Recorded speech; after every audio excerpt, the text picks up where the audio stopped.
Bismillahirrahmanirrahim. Ma'asyiral asatidzah, ikhwan sekalian, azakumullah. Assalamualaikum warahmatullahi wabarakatuh. Alhamdulillahi wa kafa, wassalatu wassalamu ala rasulina al-mustafa sallallahu alaihi wa ala alihi wa man ihtada bihadihi ila qiyamis sa'ah. Allahumma 'allimna bima yanfa'una wanfa'na bima 'allamtana innaka antal alimul hakim. Amma ba'du. Ma'asyiral ikhwan, azakumullah. Alhamdulillah, di malam yang berbahagia ini kembali kita memuja Allah tabaraka wa taala, berkat nikmat kesehatan, kesempatan kembali kita bisa berkumpul di rumah Allah yang mulia ini dalam rangka mengikuti kajian rutin kita. Malam hari ini insyaallah kita akan melanjutkan syarah dari Manzumah At-Tauhid wal Iman. Semoga majelis kita ini majelis ilmu yang Allah Jalla wa Ala beri keberkahannya, yang Allah turunkan nanti kepada hati-hati kita as-sakinah, ketenangan, kebahagiaan, dan kita semua diliputi oleh rahmat Allah, dikelilingi oleh para malaikat Allah, dan setiap nama kita yang duduk di majelis ilmu ini dibanggakan oleh Allah di sisinya. Amin ya rabbal alamin. Berselawat dan salam kepada Nabi Rasul, Allahumma salli ala Muhammad wa ala ali Muhammad. Sallu ala Nabi sallallahu alaihi wasallam. Maaf ikhwan, azakumullah. Sebelum kita tambah dari membaca dan mensyarahkan bait yang baru dari Manzumah At-Tauhid wal Iman ini, kita murojaah terlebih dahulu. Silakan dibuka di halaman 7. Yang bawa panduan dibuka halaman 7, yang tidak di PDF-nya silakan dibuka. Kita baca sama-sama. Bismillahirrahmanirrahim. Ahmadu man yufradu bit-tauhid, subhanahu jalla 'anil nadidi, musalliyan 'ala nabiyyina alladhi qaddama tauhidal ilahi thumma di Manzumatut Tauhid wal Iman, yasmul hifdhuha 'ala sibyani, imanuna bi sittatin arkani, yubna farun biha 'ala istiqani, billahi wal malaikil kutubir rusul wal yawmil akhir wa bil aqdari kul, fallahu rabbun malikun wa khaliqun wa amir kaunan wa syar'an raziqun, hada wa la ilaha illallah ma'buduna bil haqqi la siwahu. Barakallahu fikum. 7 bait ini sudah kita baca dan syarahkan pada pertemuan yang lalu. Insyaallah malam hari ini kita tambah ke bait yang ke-8. Tengok di dalam, ikhwan azzakumullah, di halaman 17, ya, halaman 17. Ad-dars rabi'u bab syirki. Bab syirki ini bab ke-8. Ya, nanti kita baca sama-sama. Ya, coba dicek dulu dan dengarkan cara membacanya. Nanti bab syirki itu harakatnya waman li ghairihil ibadata sharaf. Nanti cara bacanya waman li ghairihil ibadata sharaf amaluhu yahbatu wa syirka taraf. Ya, wa syirka, ini kafnya itu ya, wa syirka, ka langsung nyambungnya ke qaf, alifnya itu tidak dibaca, ya dibacanya. Jadi warsyidka ta'raf. Nah, itu. Nah, mari jemaah sekalian, coba kita baca sama-sama. Wa man li ghairihi al-ibadata saraf. Wa man li ghairihi al-ibadata saraf. Wa man li ghairihi al-ibadata saraf. Wa man li ghairihi al-ibadata saraf. Yang sebelahnya amaluhu yahbatu wa syirka qataraf. Amaluhu yahbatu wa syirka qataraf. Amaluhu yahbatu wa syirka qataraf. Wa man li ghairihi al-ibadata saraf. Amaluhu yahbatu wa syirka ta'araf. Insyaallah mudah bacanya. Coba Abu Zafran, fadhal ikra. Wa man li ghairihi al-ibadata saraf. Terus. Amaluhu yahbatu wa syirka ta'araf. Masya Allah. Sufyan, fadhal.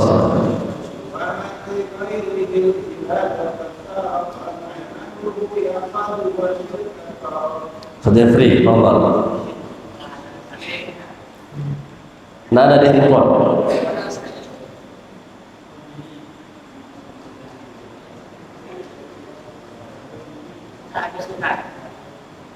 Bagus, betul.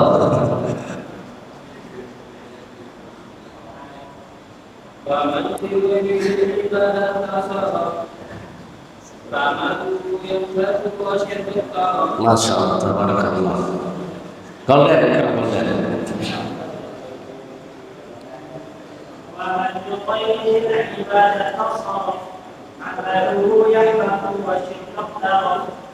Ustaz Abu Ahmad Samsuddin Ali. Nah, ikra.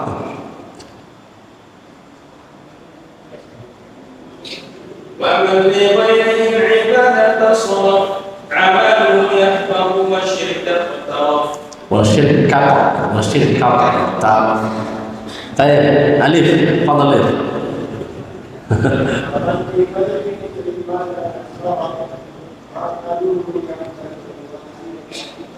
ما شاء الله تبارك الله.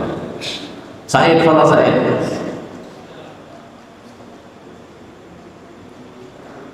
ومن لغيره العبادة صرف.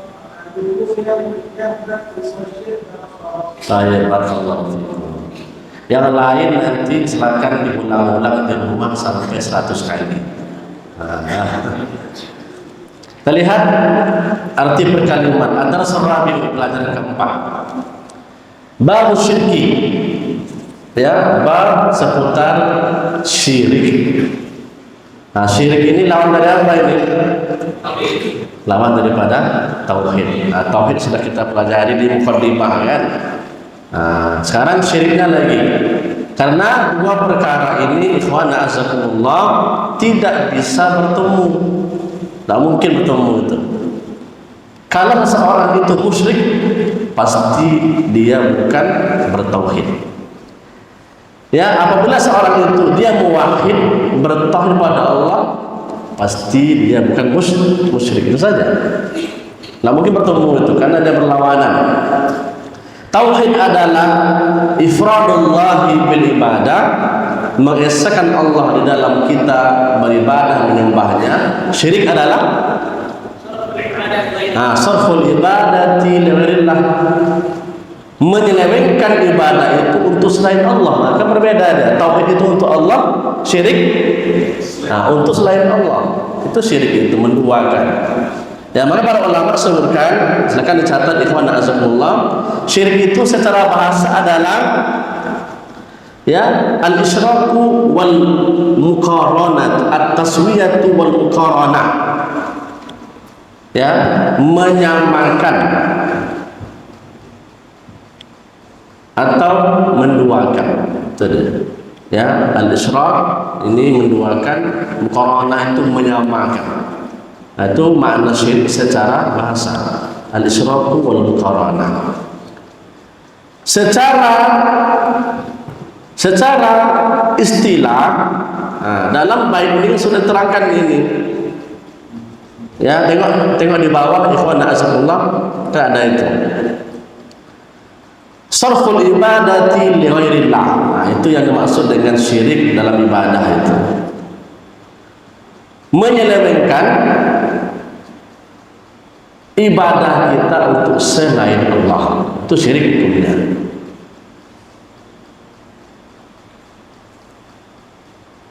Ini yang disebutkan dalam bait wa man li ghairihil ibadata saraf. Apa itu waman? Nah, dan barang siapa li ghairihi, untuk selain dia, di sini adalah Allah. Allah Subhanahu wa taala. Ibadata saraf, ibadahnya saraf itu artinya diselewengkan, diberikan. Amal yahbatu, apa itu amal yahbatu? Amal ibadahnya yahbatu itu batal, tidak diterima oleh Allah.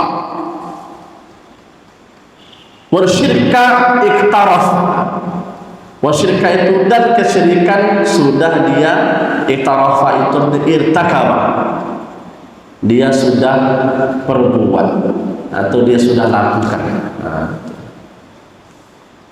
Dia sudah lakukan. Ini baiknya pendek saja, ya.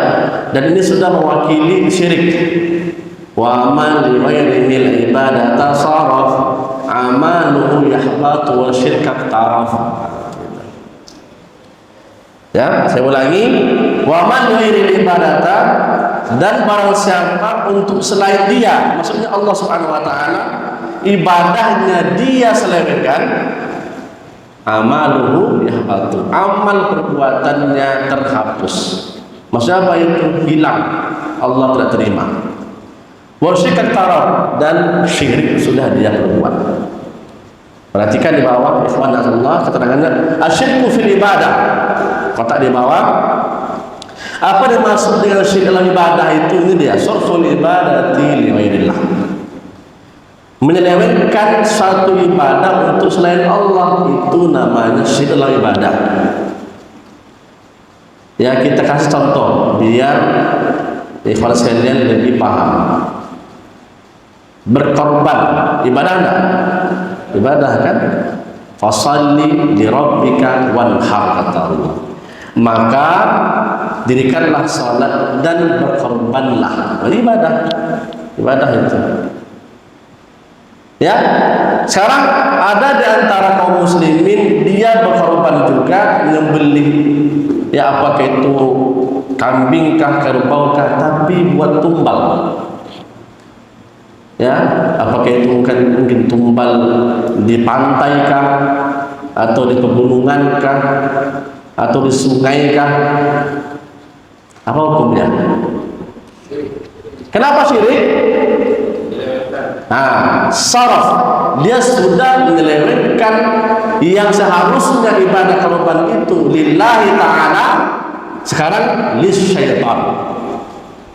Dia palingkan untuk tumbal, ya, untuk penunggu jin yang ada di tempat yang angker itu, ya, syirik hukumnya.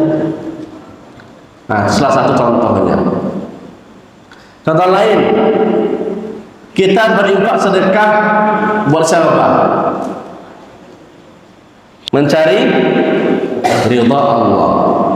Jika ada di antara kaum muslimin dia berinfak bersedekah tapi ingin dipuji, ingin viral, ingin dilihat oleh manusia, apa hukumnya? Hukumnya salah. Yang berinfak bersedekah bukan lagi untuk mencari pahala dari Allah, tapi untuk mencari pujian. mencari nama. Apa hukumnya? Kenapa syirik? Nah, itulah contohnya. Liwairillah, maka hukumnya syirik. Kalau sudah berbuat syirik, apa akibatnya? Amaluhu yahbatu. Apa arti amal yahbatu ini? Amalannya terhapus, tidak terima oleh Allah. Yang berinfak, bersedekah untuk mencari pujian, amalnya tidak diterima sama Allah, tidak sah itu, percuma. Yang sholat tapi ingin dipuji oleh mertua, sama juga, yahbatu, amalannya ditolak oleh Allah.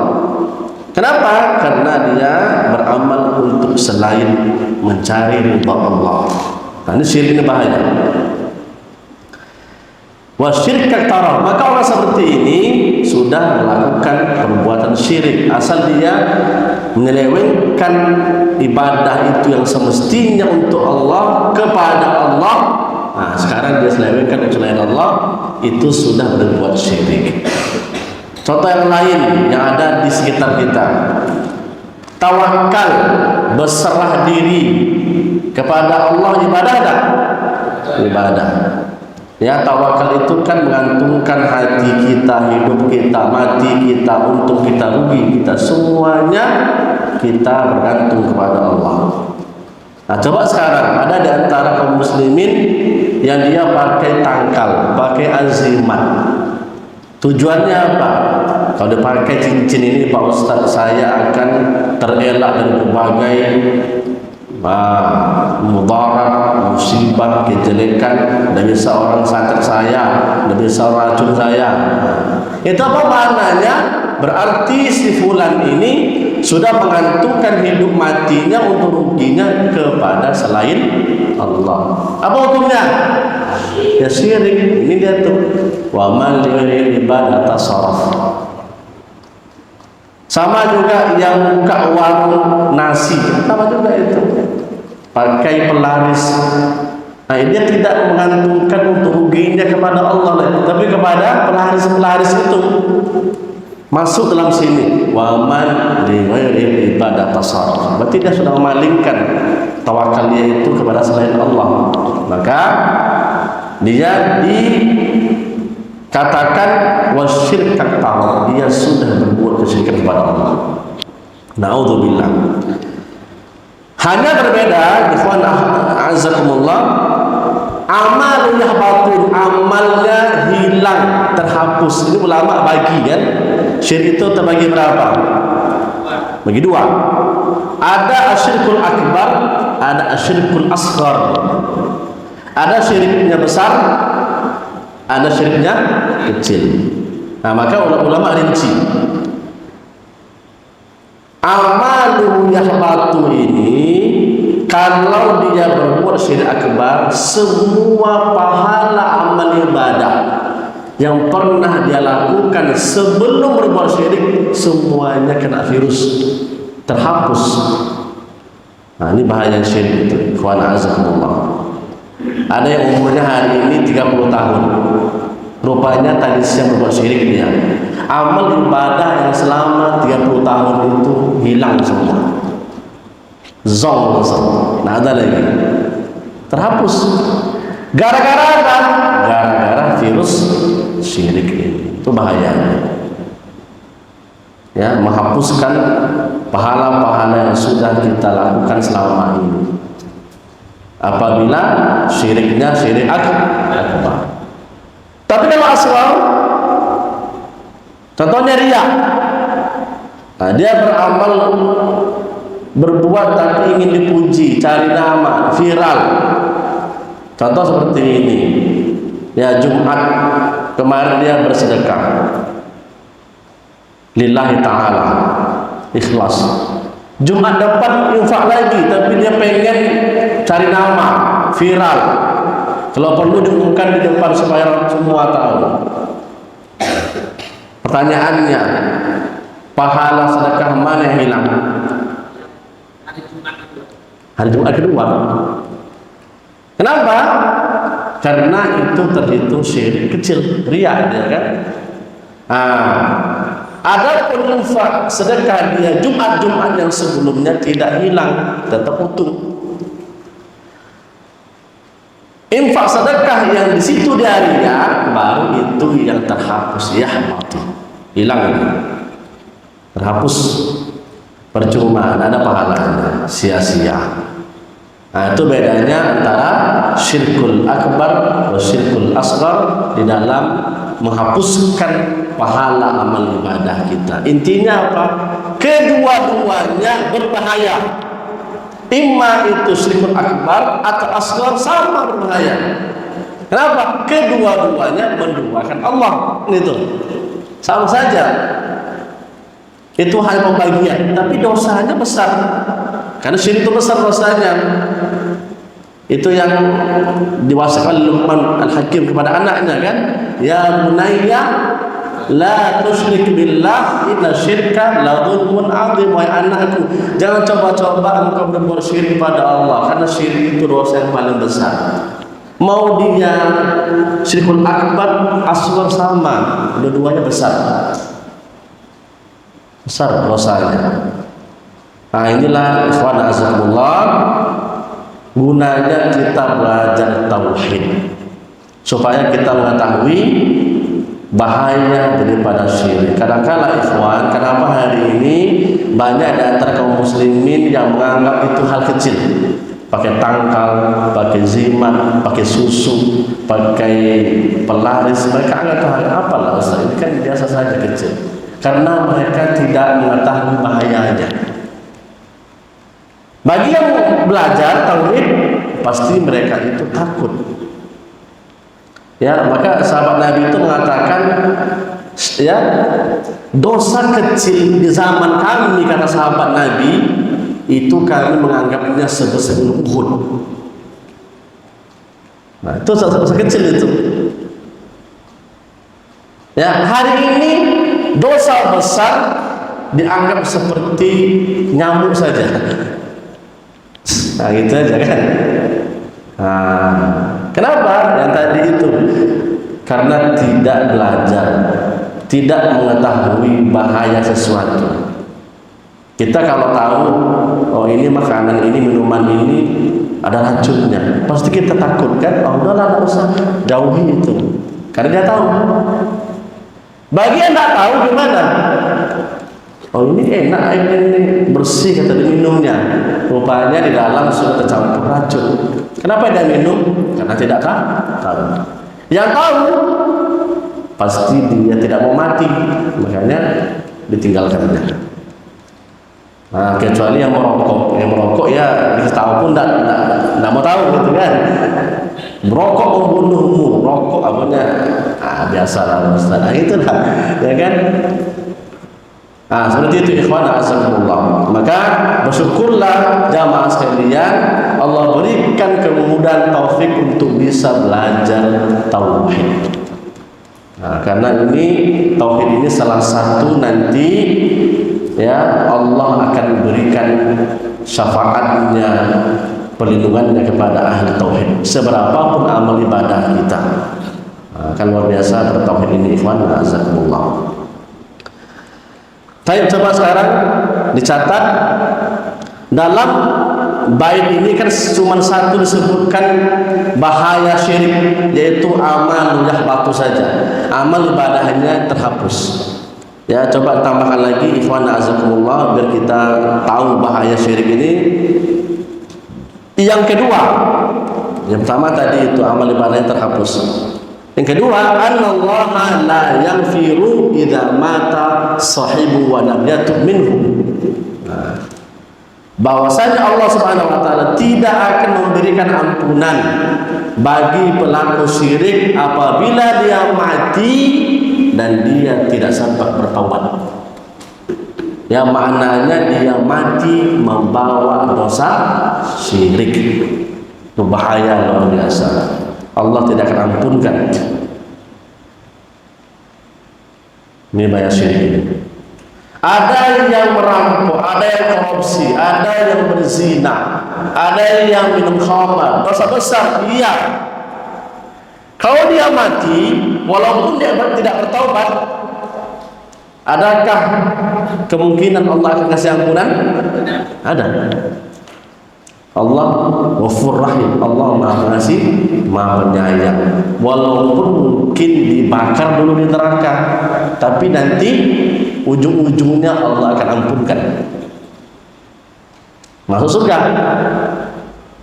Tapi kalau dosa syirik, ikhwan azakumullah, tidak ada ampunnya. Tidak ada ampunnya. Kekal di dalam api neraka dan tidak akan pernah keluar selama-lamanya. Kenapa? Karena Allah tidak ampunkan. Allah Jalla wa'ala berfirman dalam surat An-Nisa ayat 48. Nanti cek lagi ayatnya. Innallaha la yaghfiru an yushraka bihi wa yaghfiru ma duna dzalika liman yasha. Kata Allah, sungguhnya Allah tidak akan mengampuni orang yang berbuat syirik kepadanya dan mengampunkan dosa selain syirik bagi siapa yang Allah kehendaki untuknya. Ini Masya Allah, boleh jadi Allah langsung ampunkan seluruhnya tanpa diazab. Itu hak Allah. Ada berarti itu yang hadis tokoh itu kan, semua dosa, cuma satu kebaikannya apa? Asyhadu an la ilaha illallah wa anna Muhammad Rasulullah. Allah ampunkan dosa kesalahannya, Allah masukkan ke surga tanpa diazab di api neraka. Itu adalah hak Allah. Ada lagi mungkin diazab sekian lama di neraka, sudah gosong, baru Allah angkat ke surga. Yang penting pokoknya jangan syirik. Kalau syirik tidak ada ampunnya. Na'udzubillah, ikhwan azakumullah. Syirik ini bahaya sekali. Yang ketiga, akan catat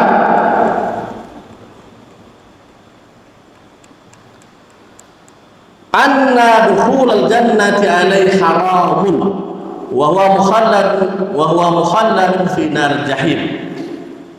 Bahwasanya masuk surga bagi pelaku syirik ini haramun, Allah haramkan, dan pelakunya kekal di dalam api neraka.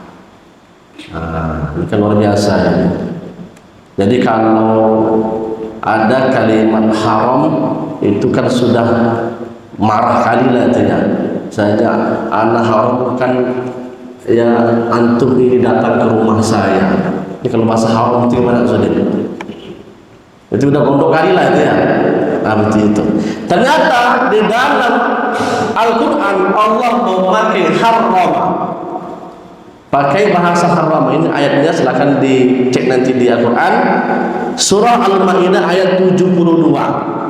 Allah Jalla wa'ala berfirman, innahu man yusyrik billahi, sesungguhnya barang siapa yang berbuat syirik kepada Allah, faqad harramallahu alaihi jannah, maka sungguh kata Allah, harramallahu alaihi, Allah haramkan atasnya masuk surga. Wa ma'wahun nar, tempatnya nanti di mana? Di neraka. Wa ma lidzalimin min ansar, dan tidak ada bagi pelaku syirik itu penolong, yang ada. Tidak ada yang bisa tolong, tidak ada yang bisa beri syafaat apabila sebulan itu syirik, tidak bisa. Nabi Muhammad SAW saja tidak bisa mengangkat pamannya ke surga. Ya tak? Abu Talib, kurang apa beliau lagi kepada dakwah Islam? Beliau bantu Nabi, bela Nabi, ya tak? Hartanya juga dikasih sama Nabi. Ketika beliau wafat, gimana? Nabi perintahkan, ajak wahai pamanku, qul la ilaha illallah, sebutlah kalimat la ilaha illallah. Cuman Abu Talib tidak mau. Abang meninggal dalam keadaan musyrik. Nabi selaku keponakan yang selama ini dibela oleh pamannya pasti sedih. Kenapa? Paman saya saja kok tidak bisa saya selamatkan. Sampai Nabi minta ampun pada Allah. Allah tegur Nabi Muhammad, innaka la tahdi Man ahbabta walakin Allah yahdi man yasha. Wahai Muhammad, engkau tidak bisa berikan hidayah kepada siapa yang engkau cintai, tapi Allah yang memberikan hidayah kepada siapa yang Allah kehendaki. Tidak bisa kan? Tidak bisa terangkat Abu Talib ke surga.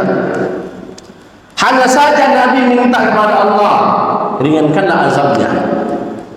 Nah, maka dalam ayat itu dijelaskan, diangkat oleh Allah Subhanahu wa taala Abu Talib ini dari bawah api neraka, ya, ke mulut api neraka. Apa azabnya? Memakai sandal dan mengatakan menginjak bara api saja, api neraka. Ketika diinjak, meleleh dari ujung ubun-ubunnya sampai ke ujung kaki, habis.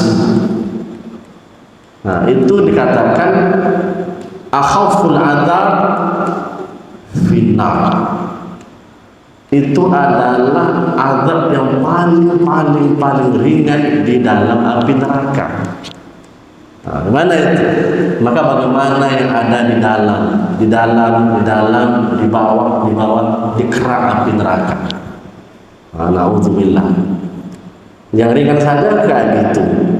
Diinjak, bara apinya tersendat dan neraka itu meleleh, hangus sampai ke bawah. Nah, begitu terus, utuh lagi, meleleh lagi, utuh lagi, meleleh lagi, kekal dalam api neraka. Itu paman Nabi, ikhwana azabku, tidak bisa. Bagaimana dengan kita? Kalau kita punya ayah, ibu, tapi meninggal dalam keadaan musyrik, tidak bisa juga tolong. Atau kita nanti meninggal dalam keadaan musyrik, na'udzubillah. Kita punya anak yang soleh-soleha, terhalang, tidak bisa bantu kita, tidak bisa minta syafaat kepada Allah. Kenapa? Terhalang oleh syirik itu sendiri, tidak bisa. Tapi kalau ada pelaku maksiat dosa, tapi dia tidak pernah buat syirik, ternyata dia punya anak soleh-soleha, bisa nanti dia itu menarik orang tuanya ke surga. Nah, itulah tauhid itu, ikhwan azakumullah. Itu yang keberapa? Ketiga ya. Kemudian yang keempat, silakan ditambahkan, ikhwan azakumullah, anna Allah Ta'ala la yaqbalu al-musyriki amalan wa ma'amilahu min a'mali sabiqatin takunu haba'an mansura. Ini sama tadi ya. Ya, sebenarnya Allah Subhanahu wa taala tidak menerima amal perbuatan dari pelaku syirik dan amal-amal sebelumnya itu terhilang. Nah, sama dengan tadi yang di matan tadi itu ya, maka semuanya hilang. Nah, disia-sia ikhwan azzakumullah, amal perbuatan yang kita lakukan, kalau ternyata kita berbuat syirik, maka kena virus seluruhnya, maka menjadi hilang. Biarlah amal kita sedikit, yang terpenting pokoknya diterima. Apalah gunanya amal banyak-banyak tetapi ternyata tidak terima sama Allah, ya percuma.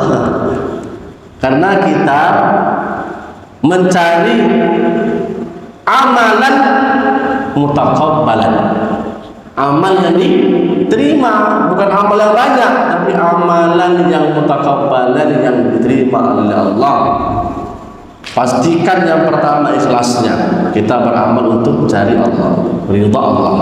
Kedua, pastikan amal ibadah itu sesuai dengan sunnah Nabi Muhammad sallallahu alaihi wasallam, barulah amal itu amalan mutaqabbalan, amal diterima. Ada yang ikhlas tapi amal ibadahnya ngawur, subuh dibikinnya 4, sama saja, nah terima sama Allah. Kenapa? Tata caranya tidak lunak walaupun ikhlas. Sebaliknya, ada yang sudah sunnah subuh 2 rakaat pas, tapi ternyata dia ke masjid biar dipuji orang, gimana? Sama juga, amalannya tertolak, ya, tidak diterima oleh Allah Jalla wa Ala. Wallahu a'lam bishawab. Ikhwan azakumullah, itu ya secara garis besar bahaya daripada perbuatan syirik kepada Allah Subhanahu wa taala. Terima kasih atas segala perhatian. Mohon maaf atas segala kekurangan. Wabillahi taufiq wal hidayah. Subhanakallahumma wa bihamdika asyhadu an la ilaha illa anta astaghfiruka wa atubu ilaika. Wassalamu alaikum warahmatullahi wabarakatuh.